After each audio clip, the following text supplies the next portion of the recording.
Hi everyone, I'm Glenn Cadell from Cadell Prep. I'm going to go through the first digital SAT provided by the College Board. Hopefully you can pick up some tricks and learn some strategies through this. Alright, so first question, what is 10% of 470? So 10% of 470, 10% be written as a decimal, 0.10. Of means multiply, so it's going to be 10% times 470. You just write in your calculator, you'll get 47. All right, let's go on to question 2.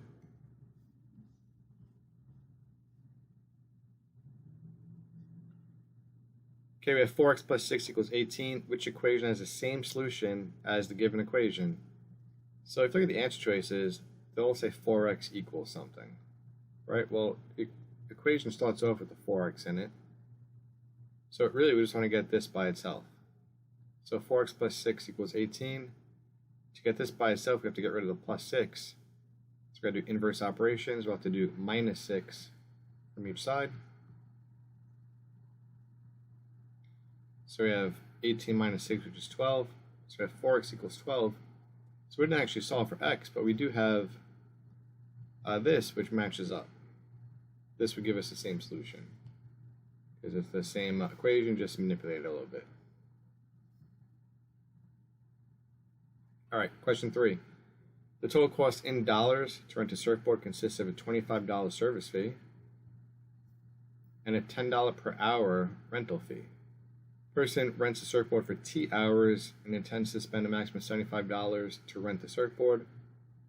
Which inequality represents this situation? So this is kind of like a linear function. So if you think of linear functions, y equals mx plus b. M, the slope in the real world, is the rate, and b, the y-intercept, is kind of like your starting value.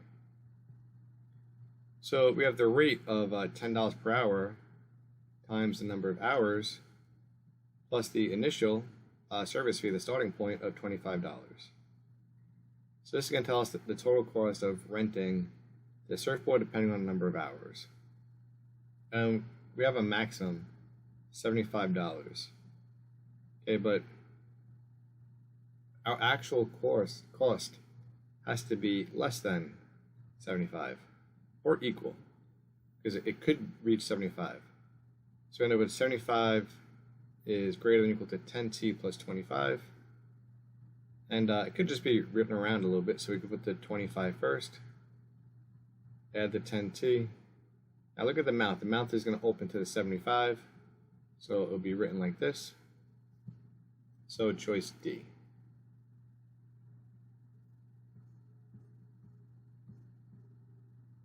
All right, question 4. The function g is defined by g of x equals x squared plus 9. What value of x, so we're looking for x, does g of x equal 25? So that means that this whole thing is 25.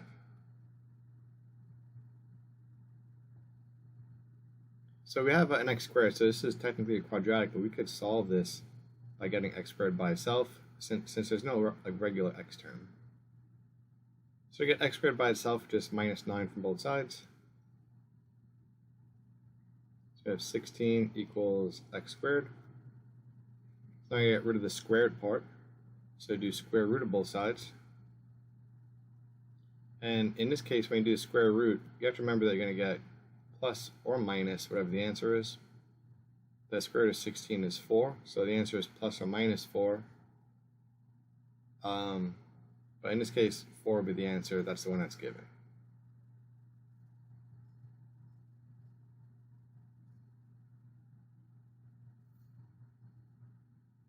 All right. Each face of a fair 14-sided die is labeled with a number from 1 through 14, with a different number appearing on each face. If the die is rolled one more time, what's the probability of rolling a 2? All right, so you gotta remember, for probability, it's the number of possible outcomes that you want. So number of possible wanted out of number of total possible. So it's 14 sides, so that there's 14 possible things we could get.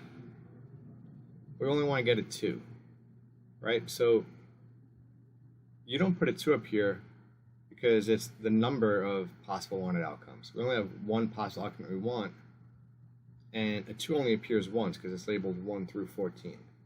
So there's only 1 2 out of the 14 possible, so it's 1 out of 14.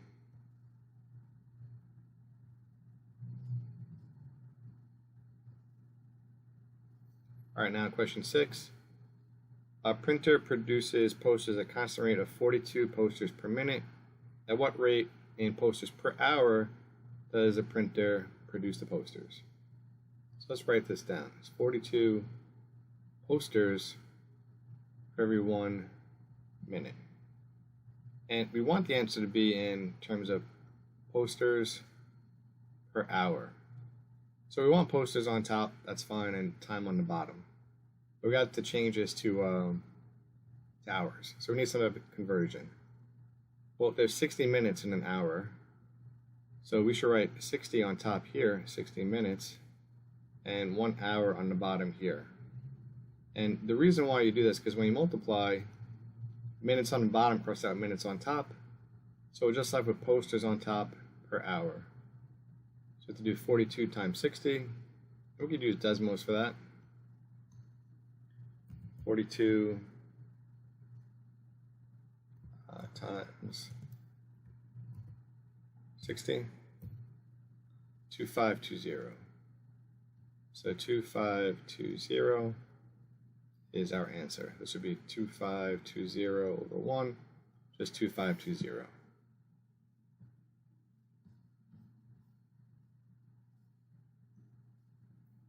All right, the function f is defined by the equation f of x equals 7x plus 2.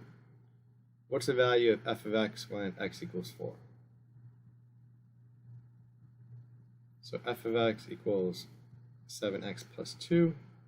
What's the value of f of x? So this is what we're looking for. And it told us that x equals 4. So we're going to put 4 in for x. So f of x really is going to be f of 4. The nomenclature doesn't really matter. Just the answer. So 7, now x is 4, plus 2.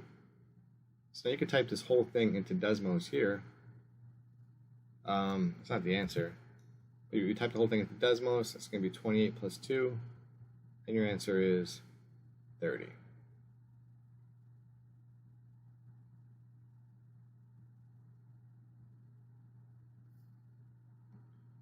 All right, a teacher is creating an assignment worth 70 points. Assignment will consist of questions worth 1 point each and questions worth 3 points. Which equation represents the situation where x is the number of 1-point questions and y is the number of 3-point questions? So x is the number of 1-point questions and y is the number of 3-point questions. All right, so when we add up all the 1-point questions, the values from those plus 3-point question values, we're going to get 70 points, right? All right, so if there's x 1-point questions multiplied by 1, that'll be the total value of that 1-point questions. So for example, if there's 7 1-point questions, 7 times 1 is 7, those add up to 7 points. And there's y, that's worth 3 points each. So you multiply those, that'll tell you how much the 3-point questions are worth. So if there's like 10, y is 10, those add up to 30, right? And when you add these together, you're going to get 70. So simplifying this, x times 1 is really just x. Let's get written as 3y equals 70. So x plus 3y equals 70.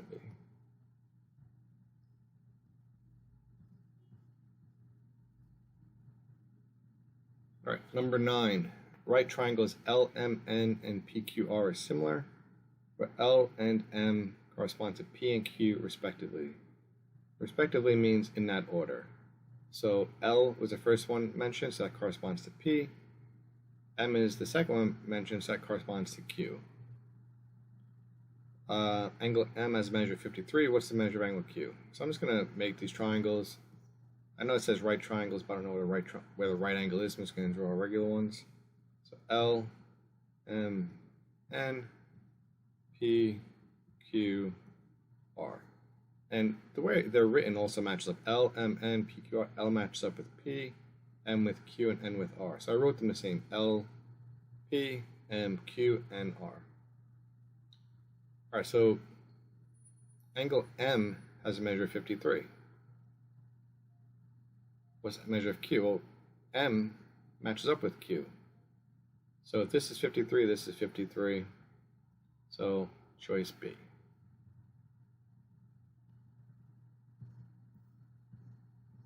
right, let's go to number 10. We have y equals negative 3x and 4x plus y equals 15. Solution to the given system of equations is x, y. What's the value of x? So this is a system of equations. We have y equals negative 3x, 4x plus y equals 15. For this one, we could just do substitution, right? So y is negative 3x. We can just put this right in here for y. So now 4x plus, instead of y, negative 3x equals 15. 4x plus negative 3x is just x. So x is 15. Question is, what's the value of x? 15.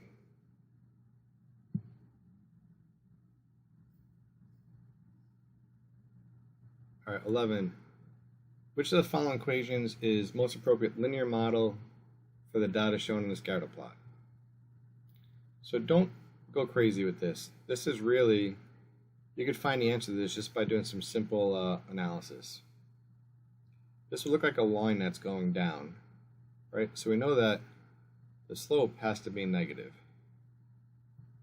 And it looks like it crosses here approximately around 10, right? So that means that the y-intercept is going to be 10. So now if we think of the equation of a line, equation of a line is y equals mx plus b. So y is going to be some negative number here, x plus 10. That should be enough to get the answer. So y is some negative number, x, minus 10. So this is wrong. Y is a negative number in front of the x, plus 10. This one looks good. Y is positive number in front of the x, says positive slope, so that's wrong. Here again, the slope is positive, so that's wrong. So in this case, we could eliminate the other ones and just find that the answer is B without actually finding the real slope.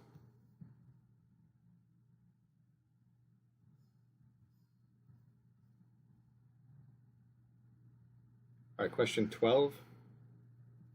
We have the graph of y equals f of x is shown, where the function f is defined by whatever. Those things are numbers. So it says these things are constants, just to mean that they're not variables. These are supposed to represent some numbers, but it doesn't tell us the exact numbers. How many values of x does f of x equal 0? So that means, like, how many values does y equal 0? How many values of x do we end up with a y value equals 0? Like, if you look at this point here where it crosses the x-axis, this point is 4, 0. This point is 7, 0. And this point here looks like it's negative 1, 0. Anywhere where across the x-axis the y value is going to be 0. This happens at 3 different values for x. Here at negative 1, here at 4, and here at 7. The question is just how many values of x does it happen for? So that's 3. Happens 3 times.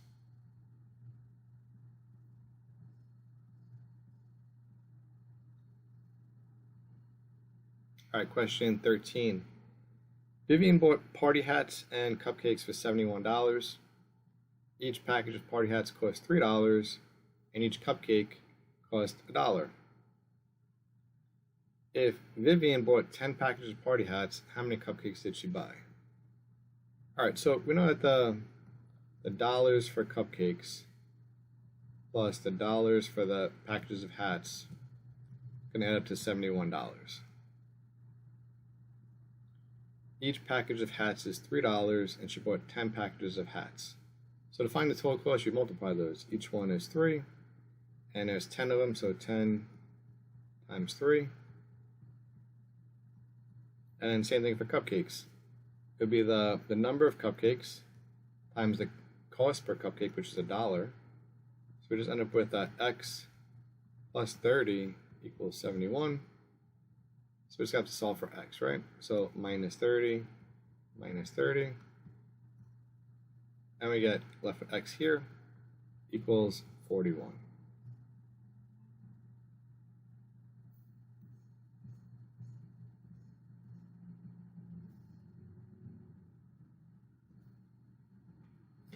All right, 14. Z squared plus 10z minus 24 equals 0. What's one solution to the given equation? I'm going to go over this two different ways. First one is by factoring. So it's going to multiply to be z squared, so we put a z here. I put these so those look like 2's and a z here. All right, then we need numbers that add up to 10 and multiply to negative 24. So since that's be multiplied to be a negative number, they're going to be different signs. So we're either going to subtract to be 10. It's going to be 12 and 2. 12 times negative 2 is negative 24. 12 plus negative 2 is 10. So now each one of these could be 0. So we got a z plus 12 could equal 0. Subtract 12 from both sides. Z could be a negative 12. Z minus 2 equals 0. So add 2 to both sides. Z equals 2. So what's one possible solution? You could either put negative 12 is your answer, or you could put 2. All right, now so I'm going to do this two different ways. The other way I'm going to do it is with Desmos. So we're just going to graph this. Type it in exactly how it is, but instead of using z's, we're going to use x's so we can graph it. So x squared plus 10x minus 24 equals 0, right? I believe that was it. X squared plus 10x minus 24. Okay, good. Now, you'll see we have these two vertical lines. These are actually solutions. We could click right on them. So if one of them is we have 2, 0, so that was the answer. One of the answers was 2. Here you have negative 12, 0. So these actually tell us what the values of x are. This line is just x equals 2, so it's going to cross that 2, 0. This line is x equals negative 12 because x could equal negative 12, so that's our other solution. So that's a quick and easy way to solve quadratics. So if you like that trick and you want to learn more tricks, we have an entire book about this called Digital SAT Math Secrets. Make sure you get the second edition, which includes all these Desmos tricks. There's over 900 practice problems in here, 3 practice math tests, and it goes through everything. And I wrote the explanations out in a way that's easy to understand. But all the topics are covered that appear on the Digital SAT, along with tricks, and we could apply a trick to make it easier. All right, so now let's go to question 15. Bacteria are growing in a liquid growth medium. There were 300,000 cells per milliliter during initial observation. The number of cells per milliliter doubles every 3 hours. How many cells per milliliter will be 15 hours after the initial observation? So this is an exponential growth problem, and this is actually a trick that we go over in a book as well. So this is an example where we don't want to make the actual equation for exponential growth and make it more difficult. We're just going to do it step by step and figure it out ourselves. So initially, there's 300,000. And it says it doubles every 3 hours. Almost how many there will be after 15 hours? Well, we could just keep on doubling. After 3 hours, there will be 600,000. After 6 hours, that's another 3 hours, it's going to double again, be 1,200,000. Another 3 hours, that's going to be 9 hours, it'll double again, 2,400,000. Another 3 hours, 12, that'll double, 4,800,000. And after 15 hours, it'll double again, be 9,600,000. So choice D.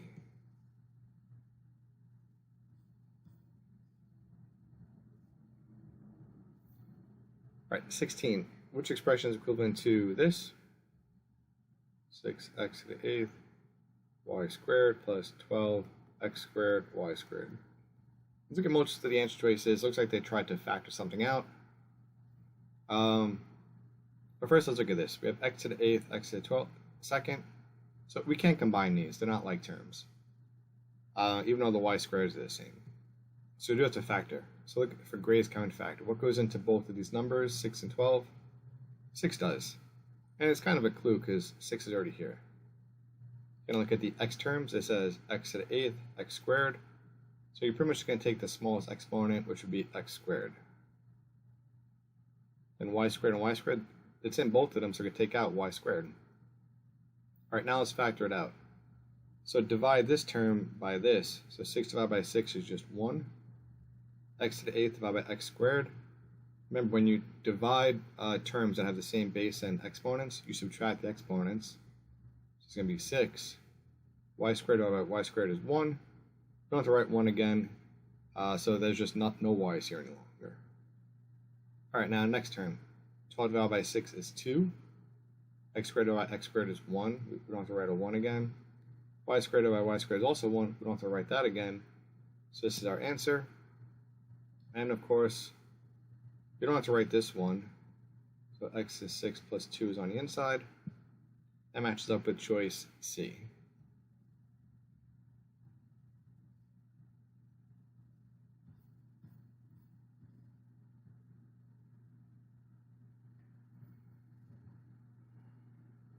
All right, 17. A neighborhood consists of a 2-hectare park and a 35-hectare residential area. The total number of trees in the neighborhood is this amount. The equation this plus this equals that represents the situation. Which of the following is the best interpretation of x in this context? So let's take a look at how this is set up. 2x plus 35y equals 3934. So let's look at this number 3934. That's the total number of trees.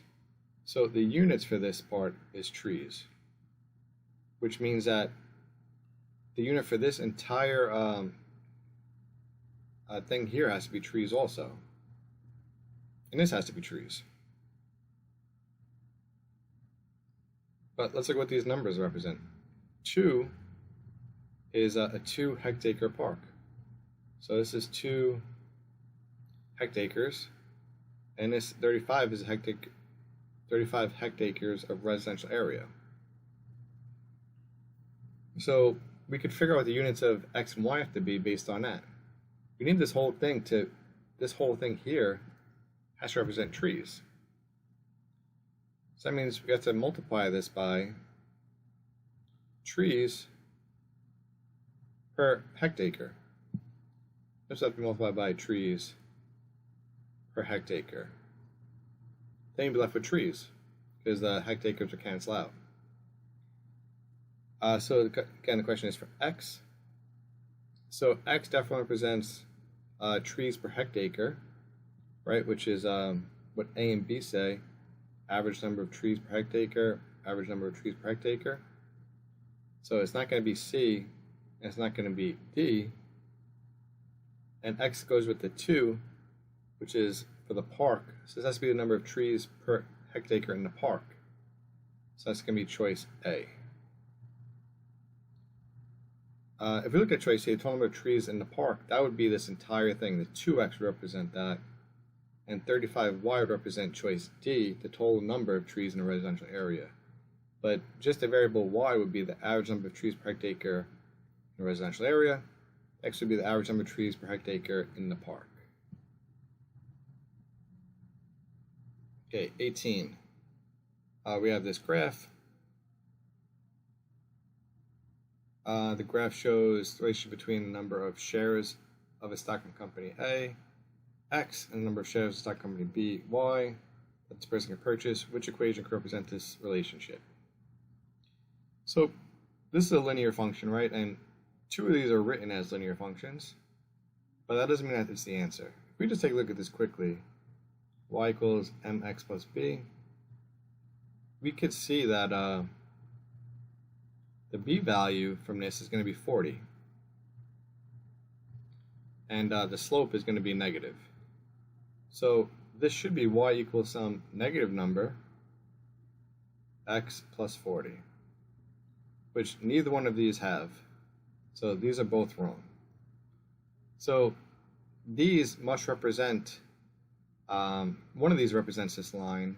If we solve it for y, we'll see it in this form. This is 40. With y equals negative some number x plus 40. But at this point, we can just use Desmos. So let's go to Desmos. And let's just graph these. So 8x plus 12y equals 480.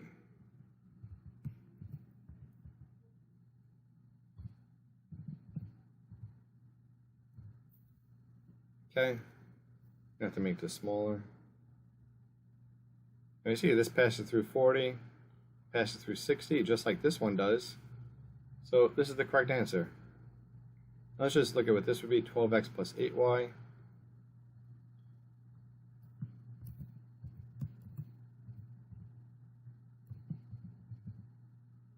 It's reversed. In this case, it has the 60 as the y-intercept and 40 as this one. So that one's wrong. So definitely cases that using Desmos could save you a lot of time. Alright, circle A has a radius of 3n and circle B has a radius of 129n, where n is a positive constant. The area of circle B is how many times the area of circle A. So I'm going to show you a trick for this, which we go over in the book, in Common Math Tricks. This is, I believe, chapter 1, and it's about picking numbers. So this is a little bit difficult because we have n in here. So let's just say n equals 3. So we have circle A and circle B. So the radius is 3n, right? So really the radius is going to be 3 times 3, 9. Circle B, the radius is 129n. This radius is going to be 129 times 3, which I can't do in my head. So let's try this. 129 times 3. 387. Alright, and wants to compare the areas of them. So for area, the equation is a equals pi r squared. This is given to you on the reference table. It's going to be pi times 9 squared. 9 squared is 81, so that's 81 pi. For circle B, area is pi r squared. In this case, r is 387. So we got to do 387 squared, and I don't know what that is, so I'll just use Desmos.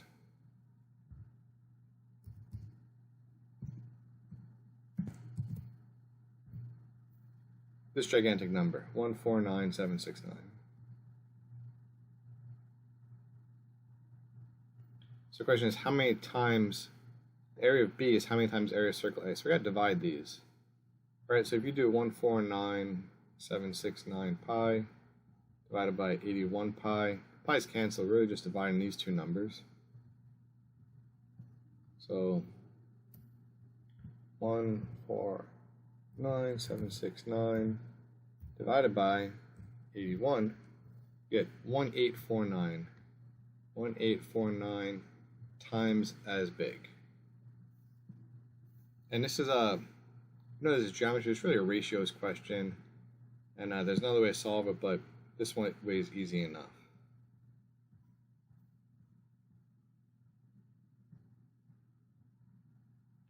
All right, question 20. So we have this data and frequency. The frequency table summarizes the 57 data values in the data set. What's the maximum data value in the data set? All right, so the question is, what's the maximum data value? So let's make sense of what this is first. So there's this data value of 6, and it appears 3 times. So you'd write that 3 times. 7 appears 3 times. So we'd write that 3 times. 8 comes up 8 times. It's going to take forever. I'm not going to really write this out. I'm just demonstrating. So these frequencies just say how often something appears. So you could disregard these, because the question only asks for the maximum data value. Well, I shouldn't say disregard. The one thing you have to look out for is if there's a 0. Right, so even though there's a 13 here, 13 doesn't actually show up. But the maximum one is just 14. 14 shows up 6 times. Doesn't matter if it showed up once or 1,000 times, it's still the maximum value. 11 appears the most, but that's not what it's asking.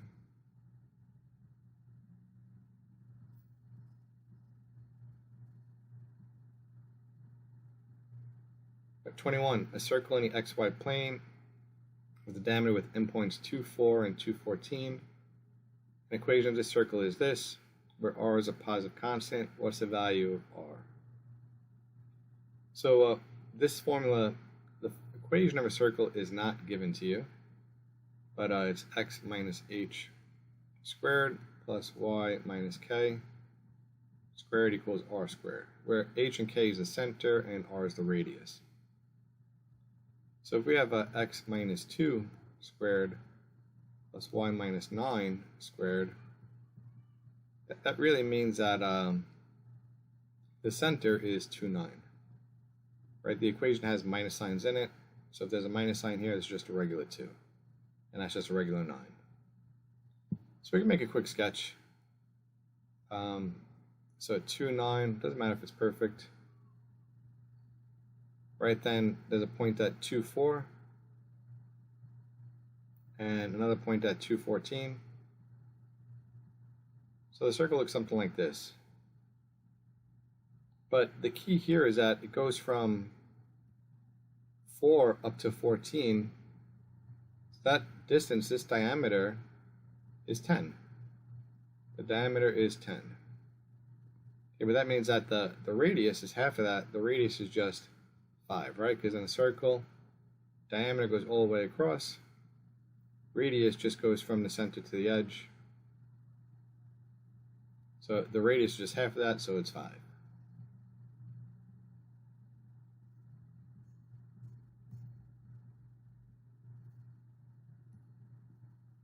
All right, 22. The measure of angle r is 2 pi over 3 radians.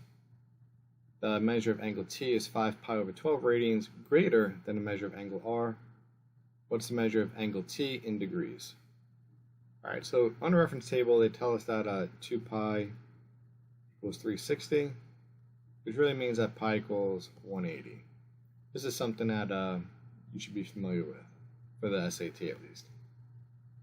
So if you want to convert this to degrees, if angle r is 2 pi over 3, that's really 2 times 180 over 3.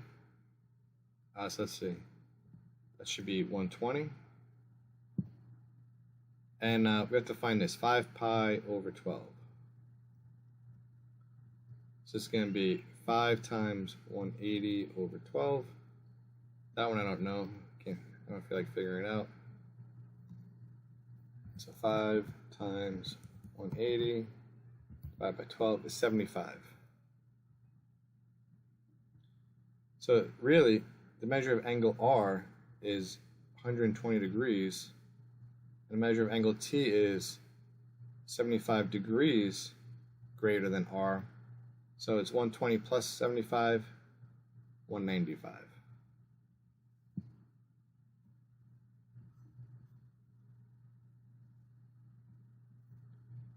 All right, 23. A certain town has an area of 4.36 square miles.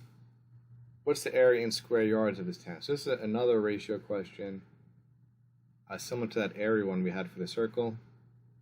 This time we have to use the ratio trick. So they give us that 1 mile is 1,760 yards. But keep in mind that the area is going to be in square miles. Now I know the area in square yards. So that is something that we go over in this book, Digital SAT Math Secrets. In the ratios chapter, there's some examples and explanation of how to do this specific type of question. as well as every question you could possibly see on the digital SAT. All right, but anyway, back to this. The key here is that we can't just use this conversion because we have square miles, square yards, so you have to square it. So 1 squared is still just 1. So 1 mile squared is going to be whatever that is.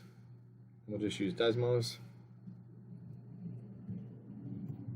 1760 squared is 3,097,600.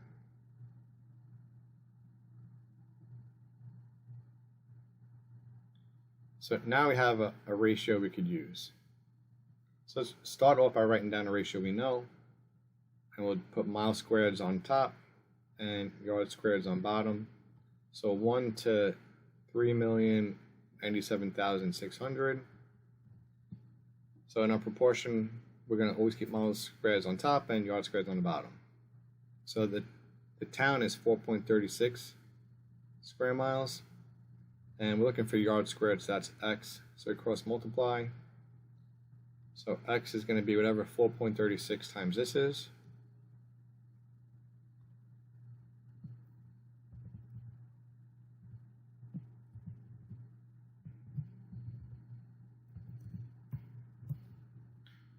So 13,505,536. Choice D.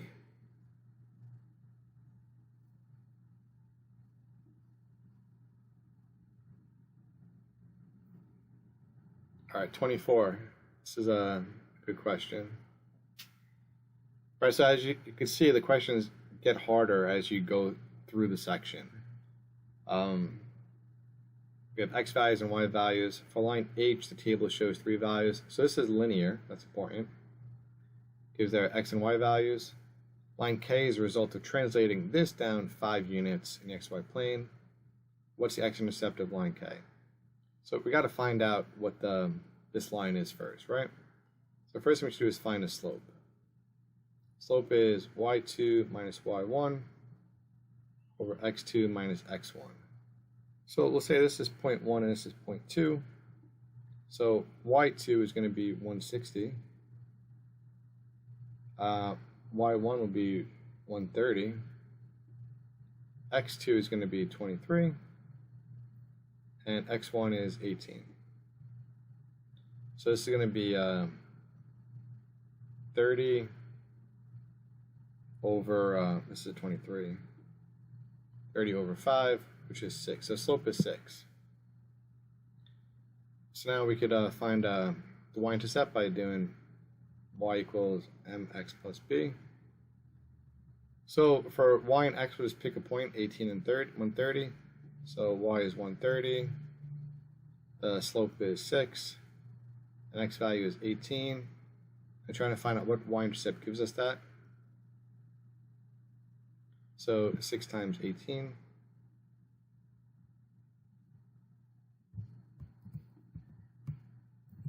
is 108. So now subtract 108 from both sides, and we get b is 22. All right, we're still not done. All right, so y equals 6x plus 22, right? Because now we know that 22 goes into the spot. And this is for line H. K is this down 5. So that means we're going to subtract 5 from the equation. So it's K is going to be the same as this, but minus 5. So y is going to be 6x plus 17. Almost there. I want to see x-intercept. All right, so this question is not that bad. It seems bad compared to the rest. Let's just graph this. Y equals 6x plus 17. All right, so now we got this value, negative 2.8333. Negative 2.8333. Whoop.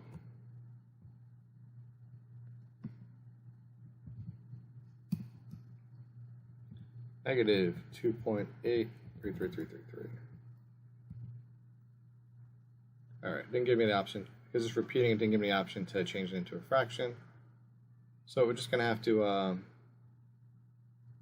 evaluate the answers. So we know the x value has to be negative 2.8333.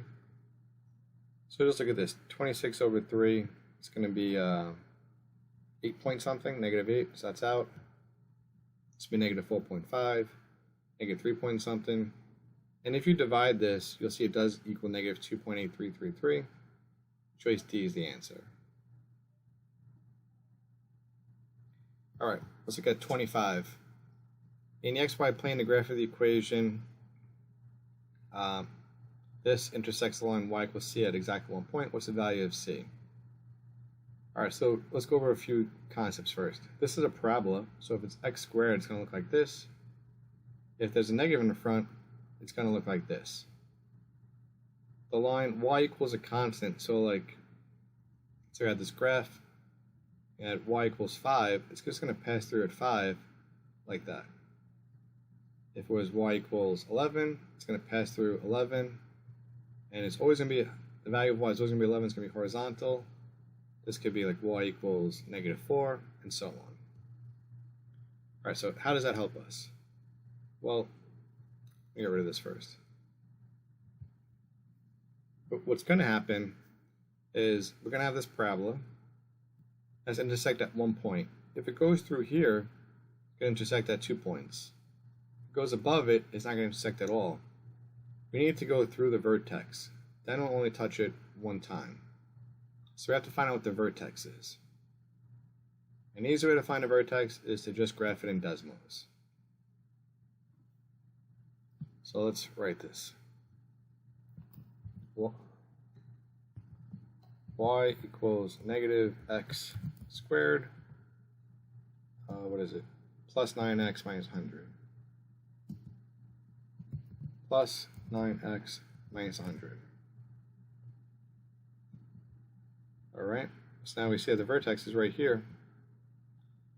The vertex is 4.5, negative 79.75. So that's the key, that y value. We need the y value to be a negative 79.75. So I'll just show you, if you graph that, y equals negative 79.75. We see we get this horizontal line that crosses through at exactly that point. So negative 79.75. Here we could use Desmos. Negative 79.75 changes into a fraction, negative 319 over 4. So choice C. We're able to change this one because it wasn't a repeating decimal.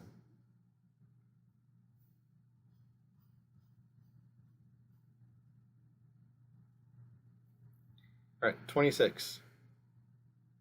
Looks like we have a system of equations. 2x plus 3y equals 7, 10x plus 15y equals 35. The question is, for each real number r, which of the following points lies on the graph of each equation in the xy plane for the given system? All right, so when you examine this, something that you might notice is that if you multiply this by 5, you're going to get 10x, you get 15y, and 35. So really, these are the same equations. So we just have one equation to look at, right? So just pick this easier one, because it's the same as this one. They're just multiples of each other. So since that's true, all we're going to do is test these in one of them. Now, unfortunately, there's no real easy way to do it, but if it's going to work for any value of r, that's probably going to mean that the r's cancel out. So let's try choice A. So we have 2x plus 3y equals 7. So now x is going to be r over 5 plus 7 plus 3 times y, which is negative r over 5 plus 35, as equals 7. So let's multiply this out. We get 2r over 5 It's going to be plus 14. This would be negative 3r over 5 and plus 105. Alright, so we can combine these because they're both over 5. 2r plus negative 3r is just negative 1r over 5. 14 plus 105 is 119 over 7. And this doesn't really seem to work out, right? Like, if you change the value of r, like one specific value of r will make this work. But it says for all real numbers of r, it's going to work, and that's not true, right? So this doesn't work. Let's try b. So again, 2x plus 3y equals 7. In this case, x is negative 3r over 2 plus 7 over 2.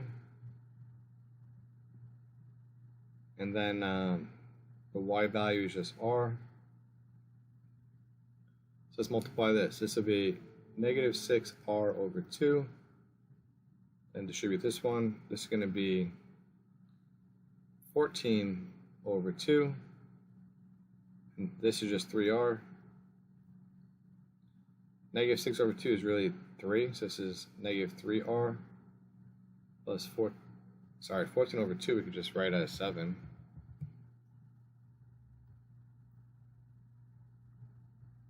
Alright, so when you combine negative 3r and 3r cancel out, you're just left with 7 equals 7. So the r value didn't matter. The answer is B. Alright, so the key though is that these are the same equations. And then we just test these values in here. There's no real shortcut for this one.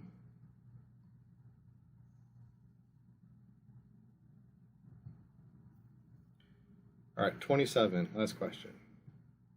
Well, last question of this section. The perimeter of equilateral triangle is 624 centimeters. The height of this triangle is k radical 3, where k is a constant. What's the value of k? All right, let's make a sketch of this. Let's think about everything that we know. For an equilateral triangle, all of the sides are the same. So if this is 624, then we have to divide that by 3 to find out what each of these sides are. So that would mean that each side is 208.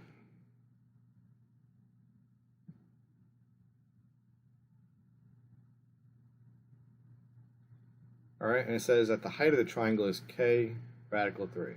So here's the height. This is k radical 3. So we got to figure out how knowing these sides helps us with this. Well, the other thing that's important about a right triangle is that all of these angles are 60. This one's going to come straight down. It's going to cut this in half. This would be 30 and 30. And the height's always perpendicular to the base, so these are right angles. Alright, so we actually are given this type of triangle on a reference table. It's a 30, 60, and 80 triangle.